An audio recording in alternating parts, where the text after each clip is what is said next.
Welcome to all of you to have a very interesting discussion this evening that's important to us for a number of reasons. One of those I like to point out on such occasions, Hillsdale College is an old college, is a Christian college. It is non-denominational, but by its Articles of Association, its original Articles of Association, it is to uphold in its teaching the precepts and traditions of the Christian faith. So these questions of religious liberty and persecution are very important to us. I would also add that they're important to us because Hillsdale College also is very dedicated to teaching about the American experiment in self-government. And we celebrate its protections of religious liberty in the First Amendment. One of my great teachers, who was a Jew, always loved to quote to me and bring to class and point out whenever he had the opportunity that the first letter ever written by the head of state officially to a Jewish congregation was from George Washington, who pointed out to a group of Jews in a Hebrew congregation in Newport, Rhode Island, that no longer is persecution the model here, but the rights that all have by their nature to practice their religious liberty. But unfortunately, that understanding, as much as we celebrate it, is not the way it works in most of the world. And we take too much for granted sometimes. Hence our topic this evening. Let me introduce our three speakers, beginning with Rachael Reynolds, who is a graduate of Hillsdale College, where she earned her bachelor's degree in art. She also studied photography, as you can tell from the photos here, at Florence University of Art in Florence, Italy.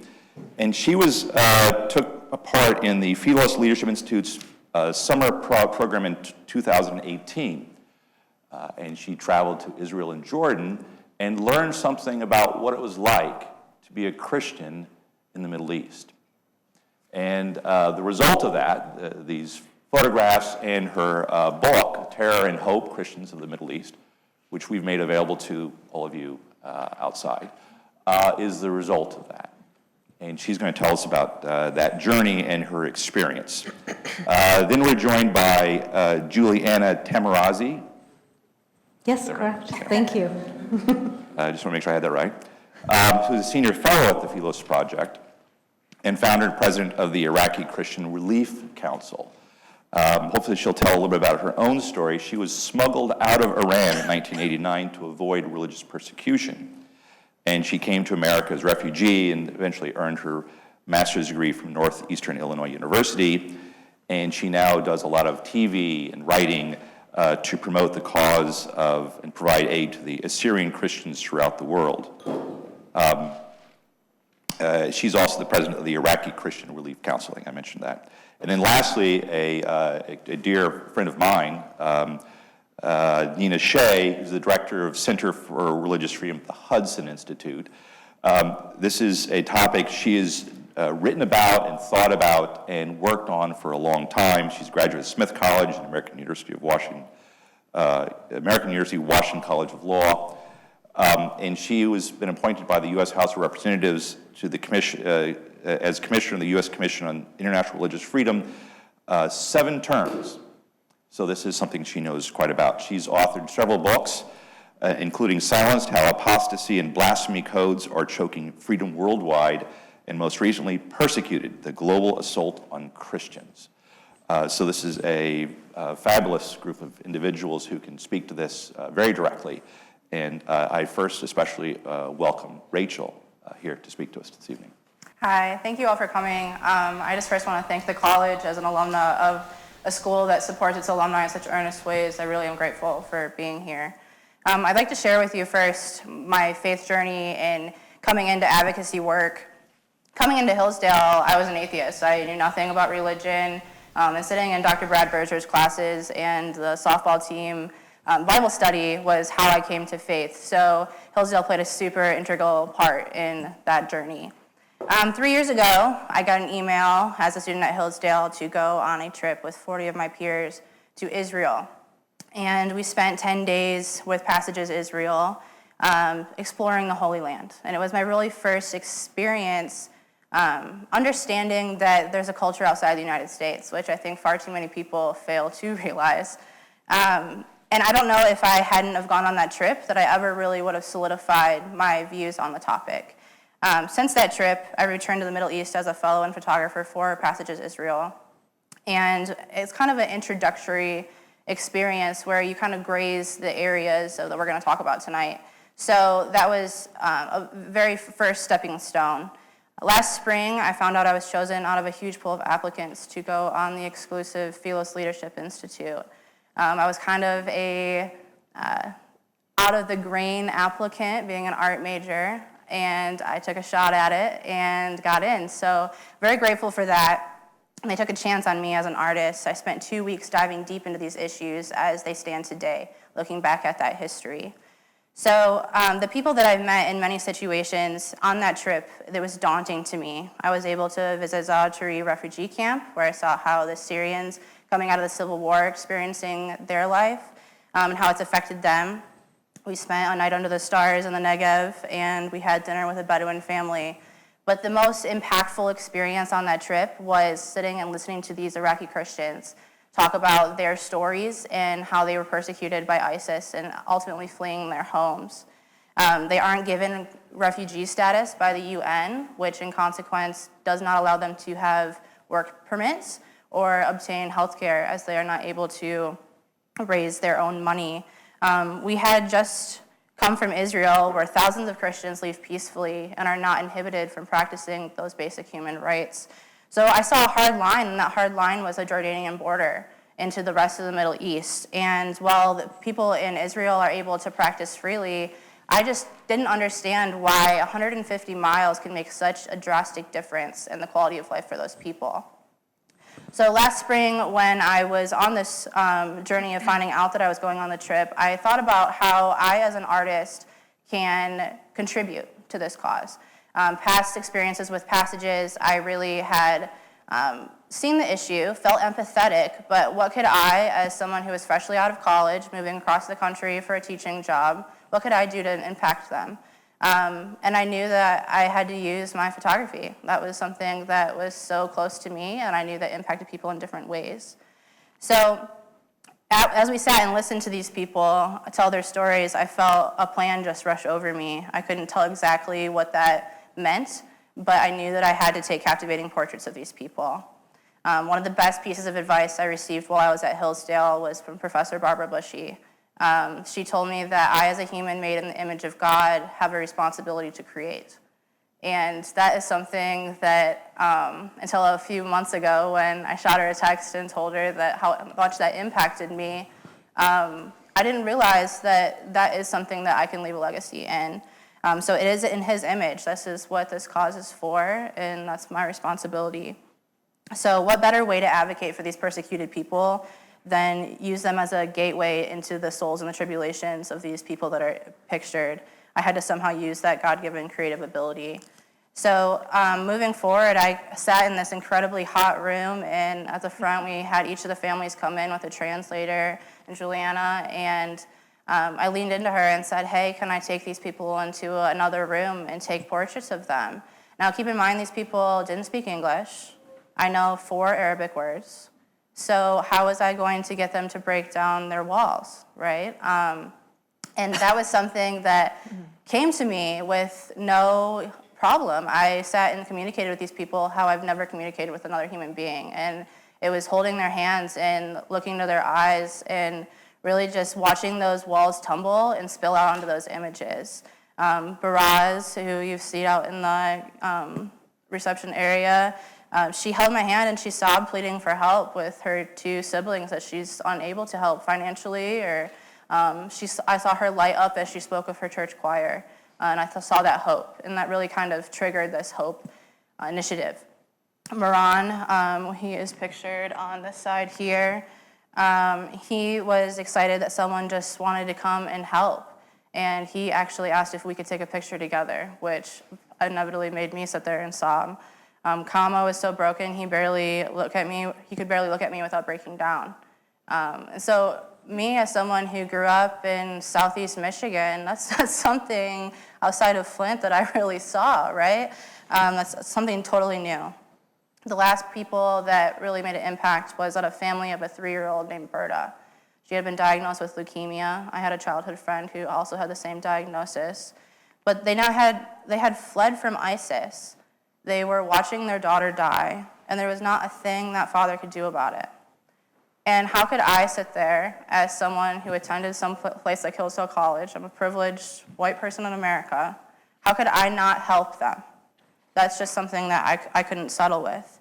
So I took photographs of each of these people. I probably took 5 of each of the people that came into the room.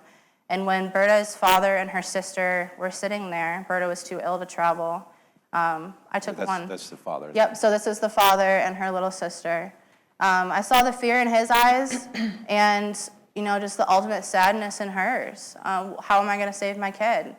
And that's not a problem that any parent should face, but especially when there is literally no resources to reach out to. So before we even boarded the plane back to the U.S., I had these stories written down. I worked with Juliana and other people on the trip to get these stories into English, into a paragraph, summarizing what we had heard.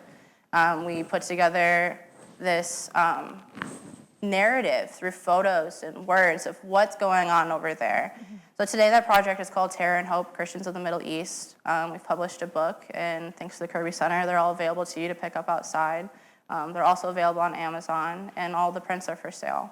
What's special about that is that all of the funds from this is going directly towards Berta's care, and anything in excess of that is going to help pay the rent and the medical expenses of all these people in these photos. So the Iraqi Christians are not given the media coverage that other persecuted peoples are given. My hope is that this inspires a conversation, that it educates people, that we can have an open conversation about why Western Christians are turning a blind eye. And we need to protect our brothers and sisters in the Middle East. Western Christians are citizens of the world's largest and strongest nations. So many are helping worthy causes all around the world. Why are we not gearing our efforts towards those who are at the very roots of what our country was founded on? It's time to embrace those shared histories and beliefs and not shy away from the stories that exist, because we have the power to affect change for these people. So I'm here tonight to hope that you all join me in that fight. Thanks. Thank you.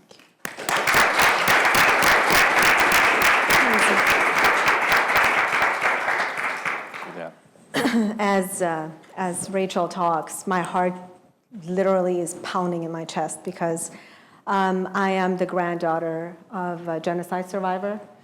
I am the granddaughter of a genocide victim of the Armenian, Assyrian, and Greek genocide of 1914 through 1923. I escaped harassment myself. I was blessed to be able to do that. But 1.5 million Christians of Iraq were unable to, not all were able to say the same thing as I am able to say today.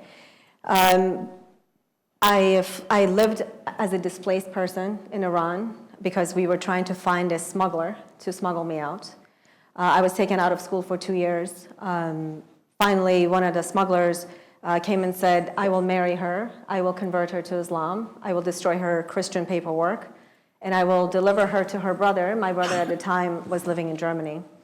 And if I don't want to divorce her, I will not divorce her because she's 15 and she would be my bride. The second set of smugglers said, we will dress her in literally sheep clothing, put her next to real sheep, ship her to India, and from India we will fly her to Germany and deliver her to her brother. There were women who had taken that road and they were never heard from again. The third smuggler, after much prayer, much fasting, came and created a fake visa, a fake passport into Switzerland. My mother and I stayed in hiding in Switzerland at a monastery, and then we were taken to Germany, where we sought religious asylum, became refugees, and came to the States in 1990.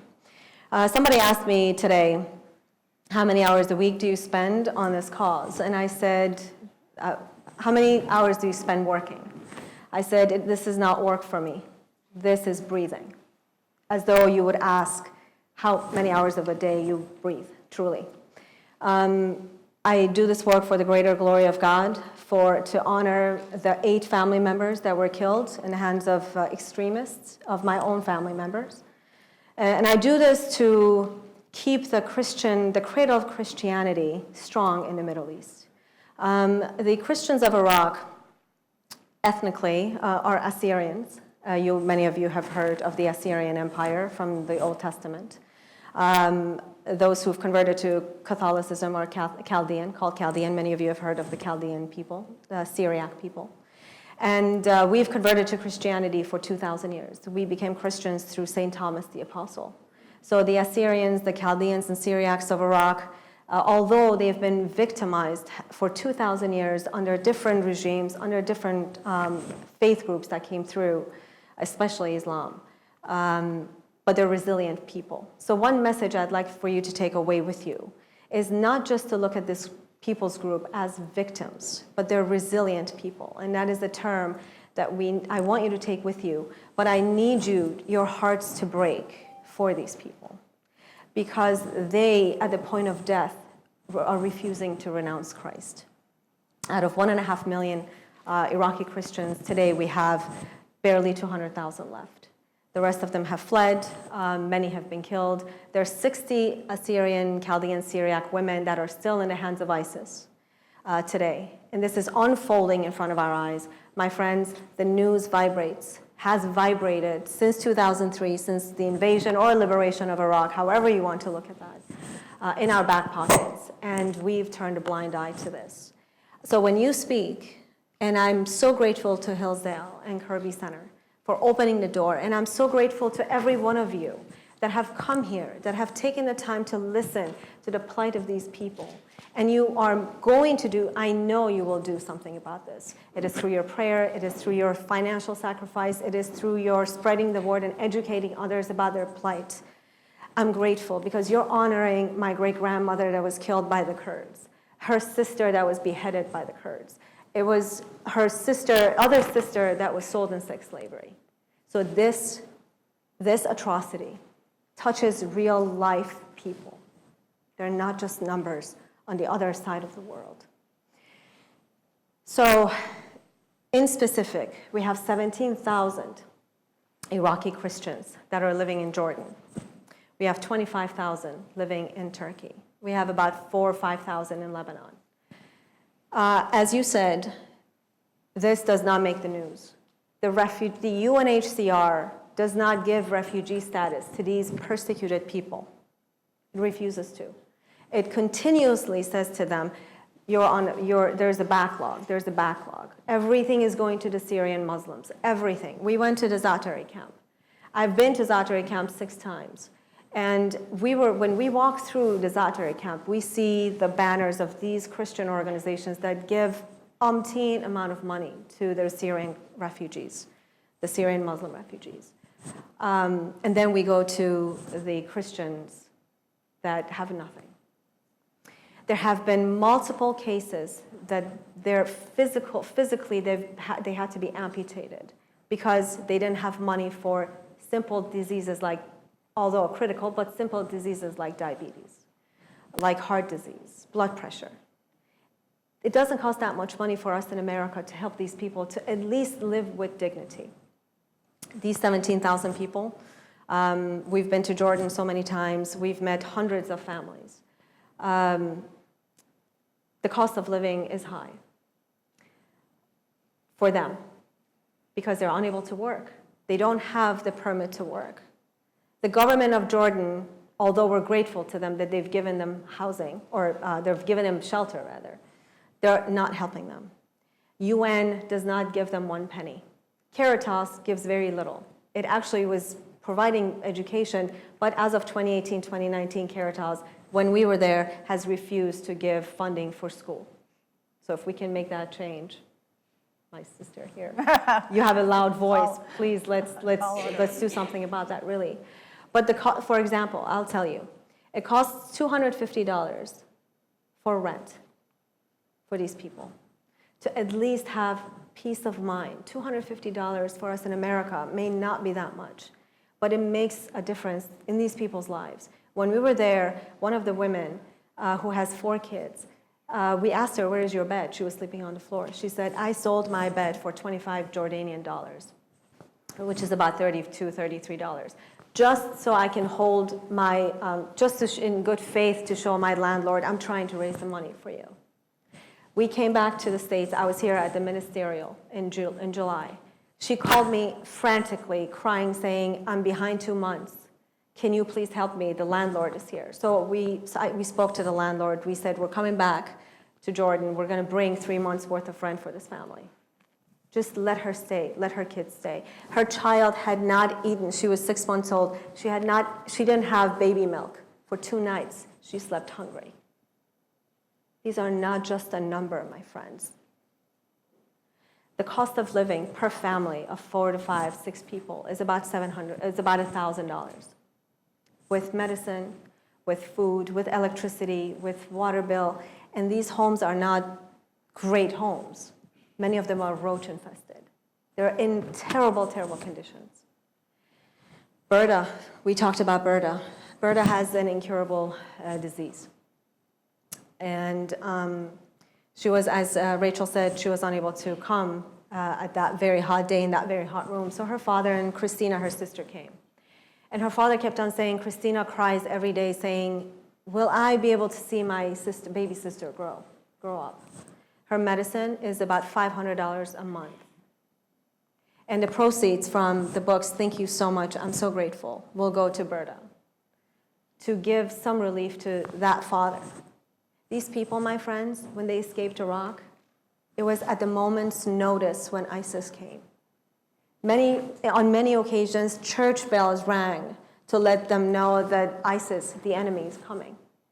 They had homes, they had jobs, they had businesses. There was a man we met in Iraq who had 8 farms.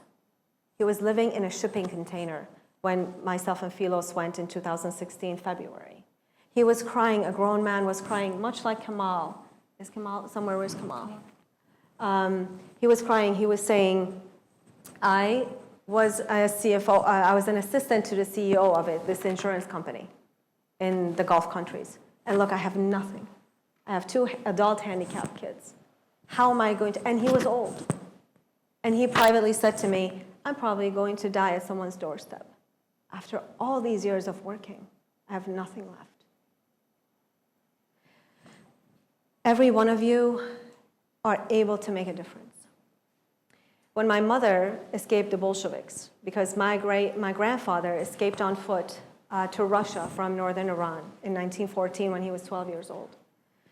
He was taken into a gulag camp 20 plus years later. His wife and child, my mother, were shipped to Iran because he still had the Iranian citizenship. There was an American priest that picked her out of a lineup at school, paid her for her education from her, I think she was 7 or 8 years old, until high school. She, in turn, instilled the love of education and service in the hearts and minds of her children. And that priest, 80 years ago, my mother's 87, 80 years ago, because of his goodness, he empowered me to do what I do today. Therefore, hundreds of thousands of Iraqi Christians' lives, thanks be to God, have been spared, have been helped. Because why? I was taught to dedicate my life to service, because my mom saw the goodness of the Americans. So if you help today, if you help Berta today, if you help Kamal today, you're not just helping that individual. I promise you, my friends, I promise you, you are changing the entire generation. And that's what the Lord, I believe, expects from us. I think humanity expects that of us. And these persecuted people, their eyes are on you. A lot of people say America is sending money. Yes, it's starting to do so finally, thanks to Vice President Pence. But it's coming slowly. And as we sit here, it's early in the morning there, the suffering is very real. Thank you.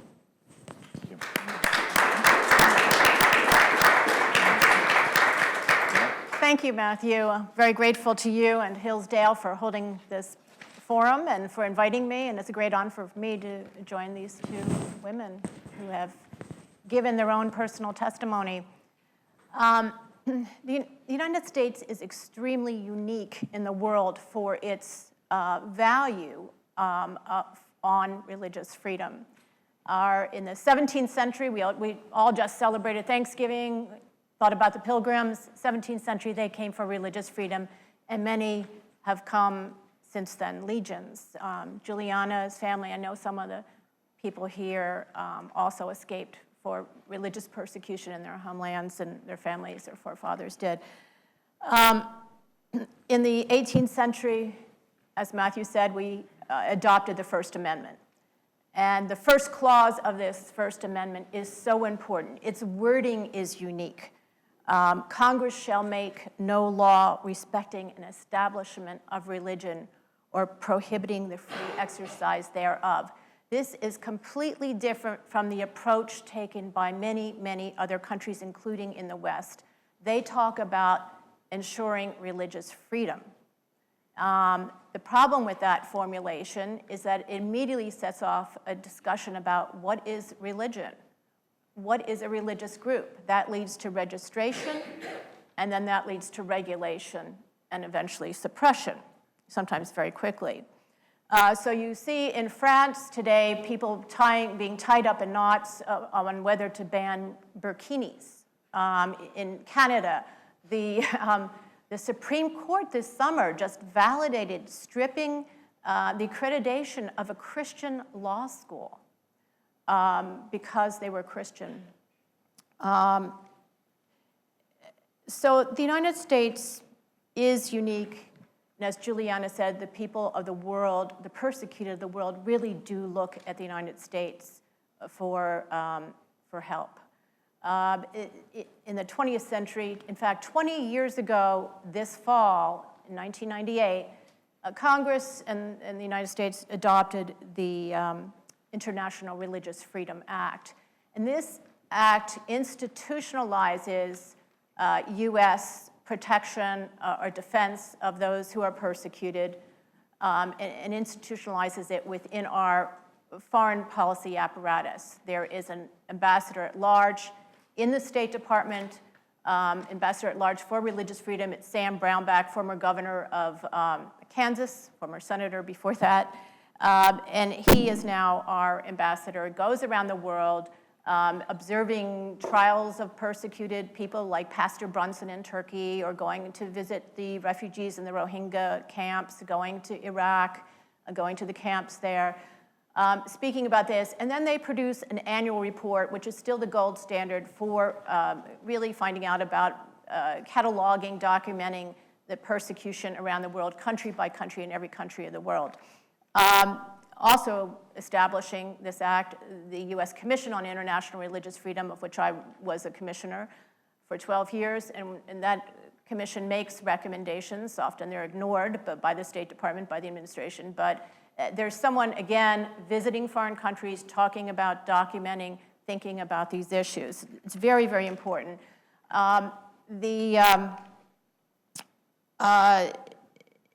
It allows the United States to make policy on the religious persecuted on their behalf.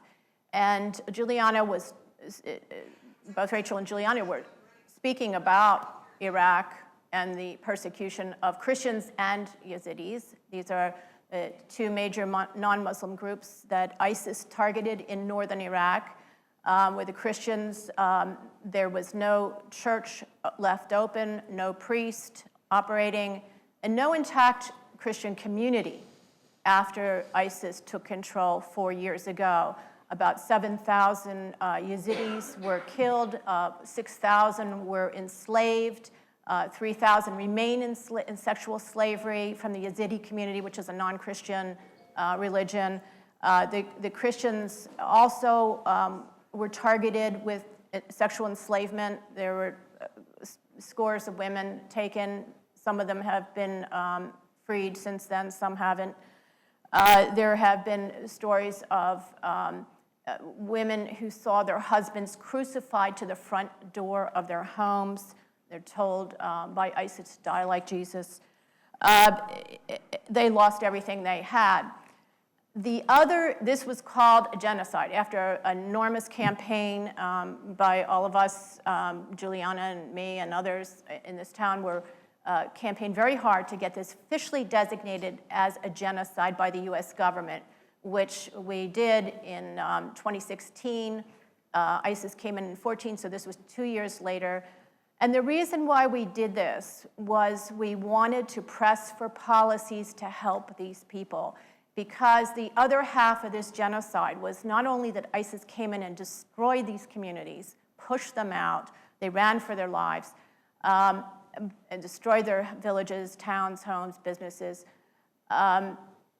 but the international aid community, including the United States, had a policy of not helping them. So that, yes, there's not a single camp, refugee camp in the Middle East for Christians, not a single one to this day. All the US aid went through the UN. We had $2 billion of aid just for Iraqis, not to the government, but for Iraqis affected by ISIS since 2014. All of that money went through the UN. The UN did not, Juliana described some of it with the refugees outside the borders of Iraq, but it also held within Iraq, where most of them were, about 200,000 Christians, about 500,000 Yazidis. They did not, the aid was almost used as a counterterrorism tool. That the refrain that we heard was, well, we have to help the Muslims first, because if we don't, there would be ISIS 201, that ISIS would reform. And therefore, there was nothing ever left over for the Christians and the Yazidis. And the churches filled in. And a lot of the large aid agencies, the very big ones who are private, swam like pilot fish along with the UN and gave to the same populations of the majority and ignored the Christians.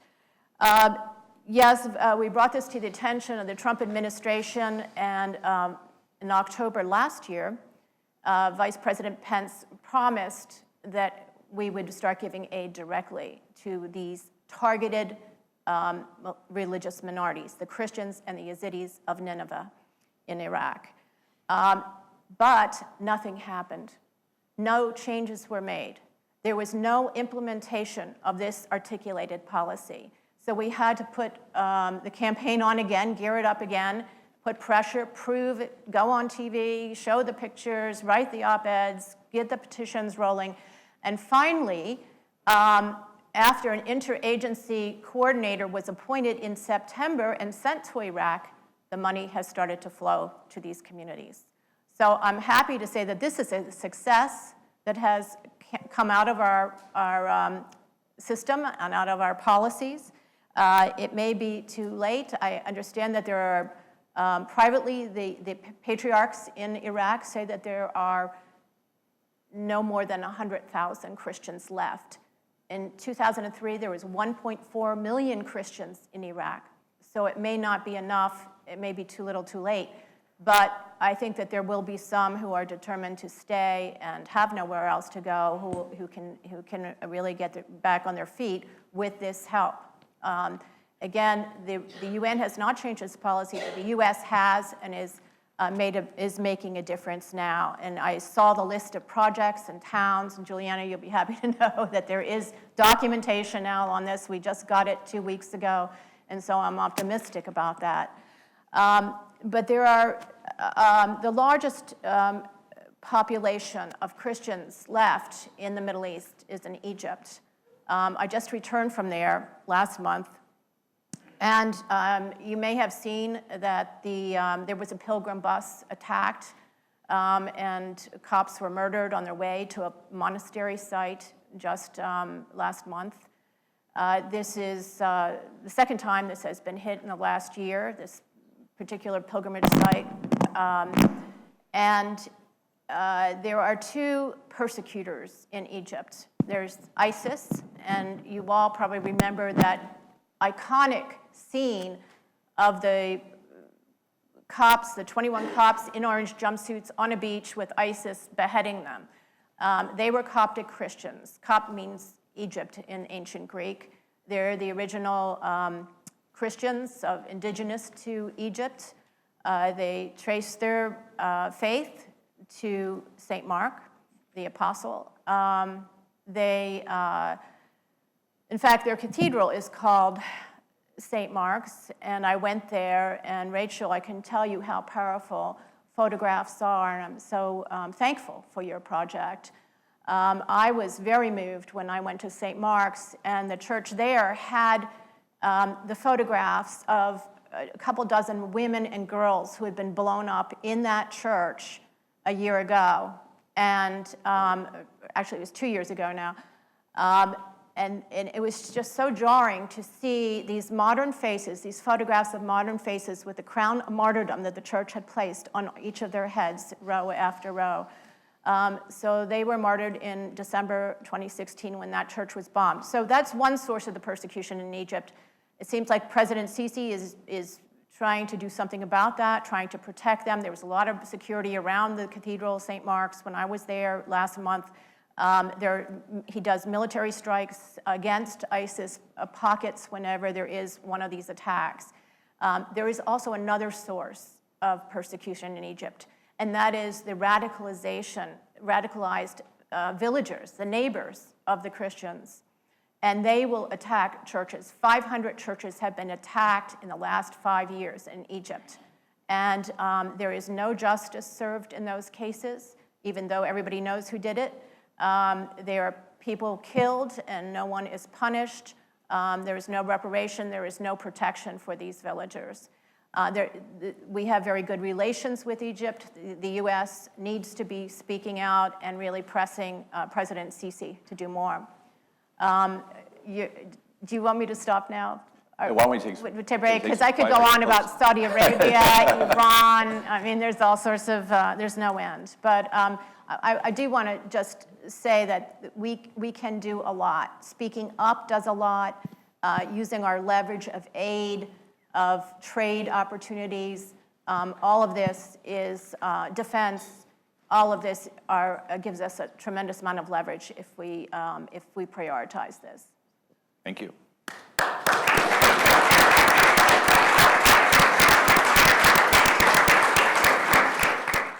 So I'd like to thank you for the work that you're doing. When I was deployed to Iraq, my interpreter was an Assyrian Christian, and we had to work very hard to get her here and then find her family to try and get them here. And as you know, that struggle is real. What disgusted me the most going through that process was seeing how Christians are actively prioritized last in those refugee camps for aid. So I was wondering if you could just expand more on how aid is distributed in those camps and how that kind of ends up happening, because the struggle is real. Thank you for your service. Thank you. And thank you for speaking up on that, because you make it even more real than I can. So inside Iraq, the aid when it was getting to them. So let me just describe what a camp looked like. When ISIS attacked, people escaped on foot. If they could drive, they drove. Then they were in churches, in church courtyards, on church pews, in schools and dormitories, on the streets, in the parks. And then winter came along. And winter in the northern part of Iraq is cold. Then they were placed in unwinterized tents. And there were 17 Yazidi kids that froze to death in 2014, winter of 2014, 2015. Then they were moved into these shipping containers that had, in the center of these camps, there was a large camp in Erbil, one is in Dahuk, one is still open, operating in Baghdad. So there were quite a few camps there, but the facilities, the bathroom facilities, the shower facilities were in the center of these camps, so the dignity was stripped away from these people. When aid was getting to them, there was very little for food, very little for hygiene products. Therefore, diseases were running rampant among them. So that's within Iraq. Outside Iraq, there are no camps for, as you mentioned, for Christians. They're living in slums in awful conditions. In Turkey, UNHCR is a little bit better. Actually, my organization is launching a massive campaign in December, starting December 1, to help the 25,000 Christians there with some aid, some relief. So UNHCR, UN gives a little bit of money. They have a little bit of money for medicine. The government pays a little bit, but in Jordan, they don't get anything at all. In fact, if I may not be politically correct and tell you that there are aid workers on the ground in Jordan that are Muslim and Christian that persecute and harass people according to their denomination. So if a Catholic, a Chaldean, sees an Assyrian person coming from the Syriac church or the Assyrian church of the East, they say, you're not a Chaldean, we're not going to give you anything. Go. Or the Syriac says, well, you're a Chaldean, Catholic, Vatican gives you a lot of money, go seek it from the Chaldeans, okay? So that level of abuse also goes on, and there's no oversight. We've been talking to a lot of these big organizations, giving them information, because I'm in the Middle East often, and I'm bringing this report to them. So yes, if it does get to them, it's very little. Now, with what you were saying, aid has started to slowly come in to northern part of Iraq. But still, we have a long way to go. Well, the aid I was talking about is actually assistance Infrastructure, for, it's for reconstruction, to get people out of the camps, back into their villages now that ISIS is defeated, put them back in, their places are in rubble, but to help them build their houses, get the water going, turn on the electricity, that kind of thing. But not for food, not for hygiene products. That still is on the shoulder of smaller organizations like mine and others. Are there private philanthropic organizations or Christian organizations who are operative in the East, and how effective are they? Like Well, CNEWA is one of the organizations that I think of. Kaniwa, I would say Kaniwa, Catholic Stuff in Near East Welfare Yes, Association, yes. they do a really good job. I've seen their work myself. There are many other organizations that raise a great deal of money that really does not manifest itself as it should, if you can read between lines. If an organization has raised $13, $14, $15 million, when you go to Iraq, when you speak with the individuals, we go to places that others don't get to, and they say, there's no presence of this agency here. Really, truly, I mean that. Yeah, were you gonna Yes, ask? go Well, ahead. the Knights of Columbus have raised a lot of money and helped support these people, get them out of the camps into apartments in exile, even though they weren't back in their villages yet. They've also helped build houses. Aid to the Church in Need is another organization based in Europe. They are, by the way, lighting up tonight in red the National Shrine of the Immaculate Conception up on Michigan Avenue tonight in honor of the martyrs. And this started in Europe with the, I think it was the House of Lords was lit in red last year, the Trevi Fountain in Rome, the St. Mark's Cathedral in Venice. And this is the first time in the United States it's happening. So that's happening tonight, and you might want to drive past there. Red's not the color of politics or communism, it's martyrdom. It's martyrdom, yeah.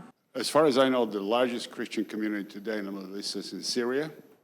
Is the what? In Syria, Is the what? the largest Christian community remaining today is in Syria. Well, no, it's Egypt. Egypt has, is 10% Agree, sorry, I mean out of Egypt, sorry. Yeah. I mean out of Egypt, but my question is, I mean, what was the president here? I'm sorry, I just came from a meeting. Sisi? No, in Syria. Assad. Assad was the guy who kept the ethnic balance and the ethnic peace for very good reason, both in Syria and in Iraq. A minority person was the dictator, and that's why they had the inherent interest to keep the religious and ethnic balance. If you remember, the foreign minister of Iraq was a Christian. I forgot his name. Tariq Aziz. Tariq Aziz. Yeah, these were secular governments. They were. Exactly, but at that time, we portrayed him as, the devil incarnate, and we shaped it, and we created the whole chaos there. And so my question is today, what are you doing as a Christian organization to influence the U.S. policy today towards the war in Syria so that the Christian community there remains to be protected? Well, we didn't really, the U.S. didn't really get involved in the Syrian war, and that conflict started for other reasons. It was the Arab Spring, if you recall, ignited that war. And we really didn't have a partner in it and did not engage to the extent that we did in Iraq. I think that in Iraq, the United States made a terrible mistake that unraveled and destroyed the communities there. I think that Syria was a much more complex with a lot of foreign players. Turkey's in there fighting the Kurds. Russia's in there helping Assad, and his hands are not exactly clean in this either. He has used poison gas, which is the one time we did do strikes there.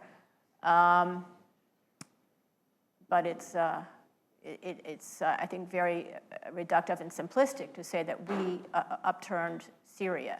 I'm not saying that. I'm saying today, the Christian community in Syria is definitely supporting Assad, because he's the only guy who's going to protect them of all the other groups. Yeah, I think so what is our role of helping? I think it was a mistake for Secretary Clinton to say that he must go. I mean, I think that the Obama administration made a mistake in saying that.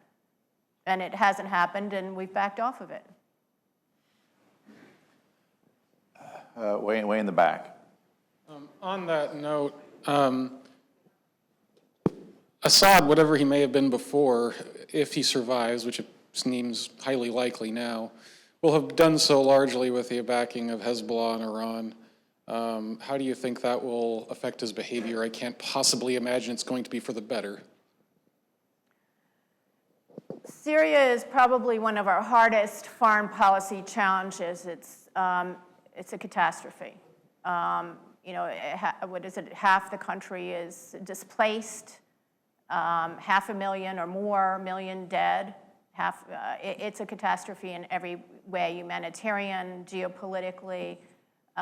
There are these foreign actors there now. Iran, as you point out, it's a threat to our interests. It's a threat to Israel. There's no end in sight, really. You know, the Christian community is really, in Syria, as you pointed out, they are terrified, majority, not all, I can't just, they're terrified of Assad going. And there are activists in the West who fight against Assad. They want him to be removed. And the people on the ground in Syria, they say, what are you doing? You're sitting in the West. You're fighting to remove the man that is sort of protecting us. We don't want another Iraq on our hands. Who will you replace him with if you remove Assad? So I think the community inside Syria is terrified of him going. And then that doesn't even take account Europe, which has also been, deeply disturbed by the migrations coming from Syria. These are mostly Sunnis who are trying to escape Assad, and so it is a mushrooming situation. I'll make one observation. You guys are the experts on this, but it seems that we have to keep in mind one of the differences between the Middle East and Europe broadly is that, why we have what we have today here in America is because we are the result of a long development throughout Europe, coming from the times from Aristotle through Thomas Aquinas' confrontation with Aristotle through the Enlightenment that gave us what we have today. That's not happened in large portions of the world, and number one. And number two, there will always be despots and thugs and dictators who take advantage of that fact. And that's the problem you're talking about, which is there's a larger thing going on here. Right? Yeah, but I think what's perplexing is that these Christian civilizations have survived not under great conditions, but they survived for 2,000 years. Despite all that. Yeah. In the cradle of Christianity. And Americans, when I talk to audiences, are very passionately believe that Christians belong in the Middle East And indeed, they've been, it is for faith reasons, but also they've been the moderators and the mediators, the modernizers, bringing hospitals and modern education to this part of the world. First girls' school was in Egypt, was a Coptic Orthodox school. The first, university was in one of the great universities there is the American University of Beirut, where the Presbyterian family that brought that. So somehow they survived until now. And in Egypt, still fairly large numbers. I mean, it's decreased over the centuries because of these pressures, because of massacres, because of genocides, the Armenian genocide. But still, they hung on, and now it's impossible. The Christians that come here and say, he's protecting us, are usually calling back home to check in every night because their families are being held hostage. So there's that. There's also the Democratic Federation of Northern Syria, which is an alliance, a multi-faith group with whom we have troops embedded right now. It's predominantly led by the Kurds and also has Christians and Muslims and Arabs and what have you. So there are other options. Anyway, the actual question I wanted to get at was, is there any sense of urgency within the administration that you guys are aware of? You pointed out how Pence, a year after the fact of him coming and saying, we're going to start giving aid directly, and everybody cheered, it still hadn't happened. And it seems to me there's a lot of folks, a lot of political apparatchiks in the State Department bureaucracy that are stopping what the Trump administration ostensibly wants to accomplish.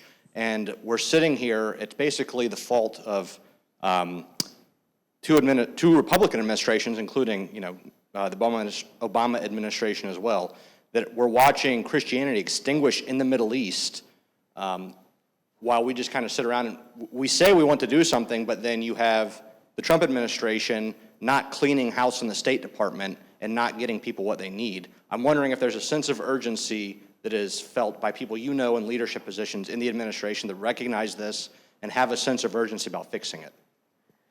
Yeah, there was, it took 4 years after ISIS for the U.S. to reverse its policy of no aid to these minorities.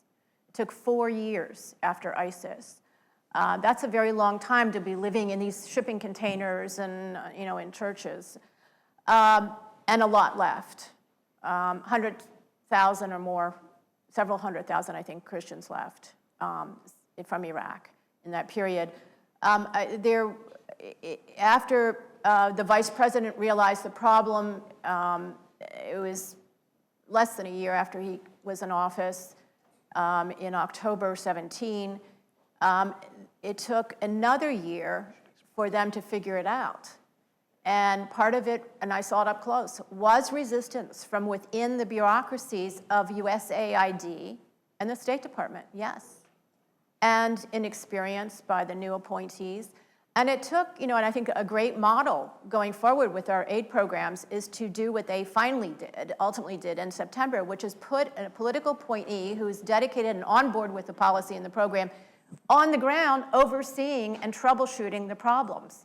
So that when the electricity is all in place and the money is spent and the electricity still can't be switched on because there's a minefield between, the substation and the village, you pick up the phone and call somebody to demine the field. And that's exactly what happened in one case that he told me about. So this is a person who I know who has been placed there. He's a political appointee, very dedicated, very capable, determined to get things done, and empowered with direct responsibility to the vice president and to the administrator, Mark Green of USAID.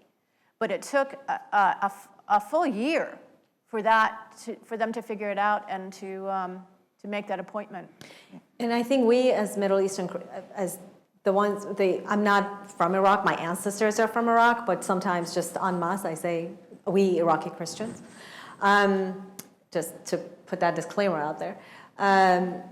We are really hopeful with this individual that Nina is talking about, because he and others who have been appointed to key positions, because these people have been our friends for years, they've served in Iraq in different capacities, and now they're in key positions that understand our plight. We have come to Washington, D.C. since 2003. We have tried, and you have been such a strong voice, 2005, 2004, 2006. I mean, Nina just put everything on the line. She served this population so well with her whole heart, but we weren't able to really get what we wanted. And I have to tell you, regardless if you're a Republican or a Democrat, but I tell you, we have friends in this administration. And if we don't obtain what we really need under this administration, if Trump does not get reelected, or if these individuals or better individuals don't come into this office in these key positions, you will see the end of the Assyrians, Chaldeans, and Syriacs from Iraq, which is a tragedy.